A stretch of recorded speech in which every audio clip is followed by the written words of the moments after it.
जय हिंद मेरे दोस्तों। बीटीसी फोर्थ सेमेस्टर का चैप्टर और बुक्स का नाम है आरंभिक स्तर पर भाषा एवं गणित के पठन लेखन क्षमता का विकास की आज हम स्टार्ट करते हैं। पहला क्वेश्चन है, उत्पत्ति की दृष्टि से शब्द का प्रकार होता है तद्भव, तत्सम, उद्देशी। उत्क्षिप्त व्यंजन है डा और या।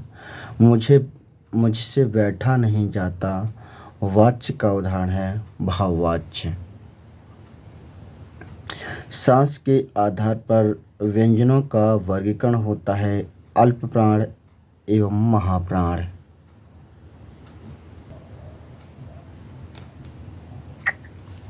तरंग शब्द का पर्यायवाची है घोड़ा। देवनागरी लिपि होती है हिंदी, संस्कृत, मराठी। शुद्ध वर्तनी युक्त शब्द है अंत्याक्षरी। सोच समझकर खर्च करने वाले को कहते हैं मिथ्यावयी। उपकार का विलोम है अपकार। 3 अंकों की सबसे बड़ी पहली संख्या है 100। वसन शब्द का अर्थ है कपड़ा। लेखन एक शारीरिक क्रिया है जिसमें बालकों के हाथों की गतिविधियां करनी पड़ती है। ये कथन है मांटेसरी का। श वर्ण का उच्चारण स्थान है। स वर्ण का उच्चारण स्थान है मूर्धा। वर्ण कितने प्रकार के होते हैं? 2 प्रकार के। अयोगवा हैं अंग और आहा। आर्य का विलोम है अनार्य। इड़ा पर्यायवाची है सरस्वती का।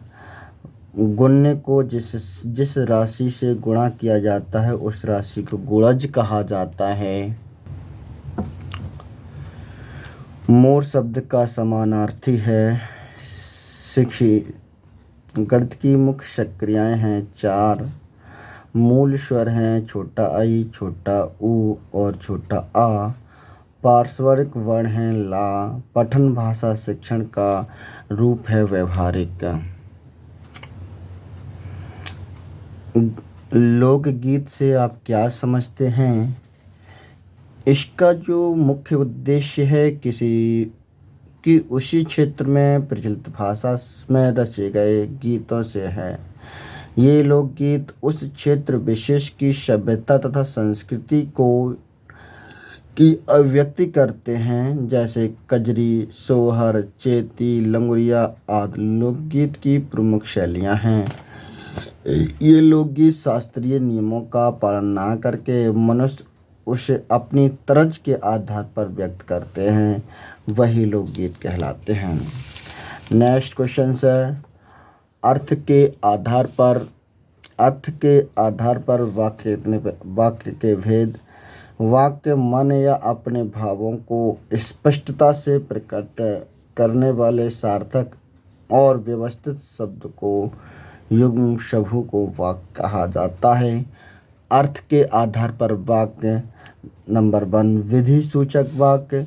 जिन वाक्यों में किसी बात के कहने या कार्य के होने का बोध होता हो उसे विधि सूचक वाक्य कहते हैं, जैसे मैं आता हूँ। निषेध सूचक वाक्य। जिन वाक्यों में किसी बात के कहने या कार्य के न होने का बोध होता है उसे निषेध सूचक वाक्य कहलाते हैं, जैसे मैं नहीं आऊँगा। इसके बाद आपका आता है आत्मा सूचक वाक्य। जिन वाक्यों में किसी प्रकार की आज्ञा का बोध होता हो उसे आज्ञा सूचक वाक्य कहते हैं, जैसे आओ अपना काम करो। प्रश्न सूचक वाक्य वे वाक्य जिनसे किसी भी प्रकार का प्रश्न पूछा जाता है प्रश्न सूचक वाक्य कहलाते हैं। तुम कौन हो? तुम कहाँ जाते हो? विस्मयवर्धक वाक्य क्या होते हैं?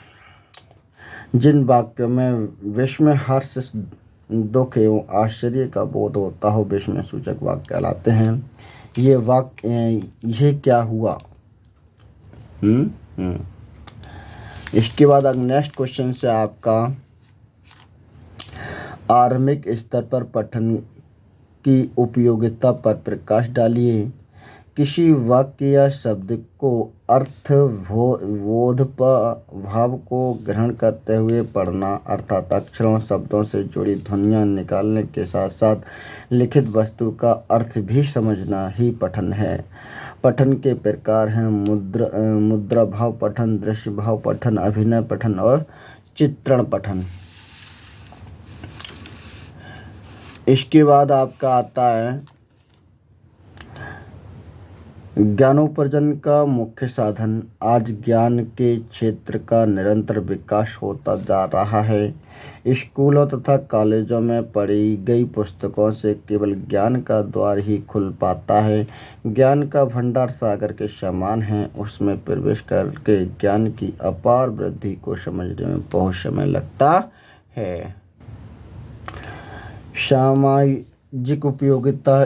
इसकी दृष्टि से पठन अत्यधिक उपयोगी है। मनुष्य को प्रतिदिन दिन भर में बहुत से कार्य करने पड़ते हैं। हमारे दैनिक जीवन में विभिन्न प्रकार का पत्र व्यवहार होता है। आप किसी भी ऑफिस में जाएं, आपका काम बिना पठन के पूरा नहीं हो सकता। इसी प्रकार शिक्षा जगत में भी पठन की महत्वता बहुत अधिक है। इसके बाद आपका आता है समाचारों की जानने के लिए सहायक। आज के युग में पत्र व्यवहार का निरंतर विकास होता जा रहा है। पत्रिकाएं विभिन्न भाषाओं में प्रचलित हो रही हैं। यदि व्यक्ति के पास पठन कौशल होगा तो वह समाचार पत्रिकाओं से लगभग उठ सकता है। पठन कौशल के माध्यम से देश तथा विदेश की घटनाओं की जानकारी प्राप्त होती है। अतः विश्व के समाचारों को जानने के लिए पठन कौशल नितांत आवश्यक है। इसके बाद आपका आता है शिक्षा की प्राप्ति। पठन की योग्यता के बिना शिक्षा अधूरी है। यदि कहीं मौखिक व्यक्ति का अवसर मिलता है तो हमेशा स्वर वाचन का अभ्यास करना अत्यावश्यक होता है। पठन से छात्रों में विचार शक्ति उत्पन्न होती है। इसके बाद आपका आता है मनोरंजन में सहायक। पठन मनोरंजन का भी एक महत्वपूर्ण साधन है। विभिन्न प्रकार की पत्रिकाओं तथा पुस्तकों को पढ़कर मनुष्य मनोरंजन को प्राप्त कर सकता है। इसके लिए किसी बहुमूल्य उपकरणों की आवश्यकता नहीं होती है। हम फ्री समय में पठन का सहारा ले सकते हैं।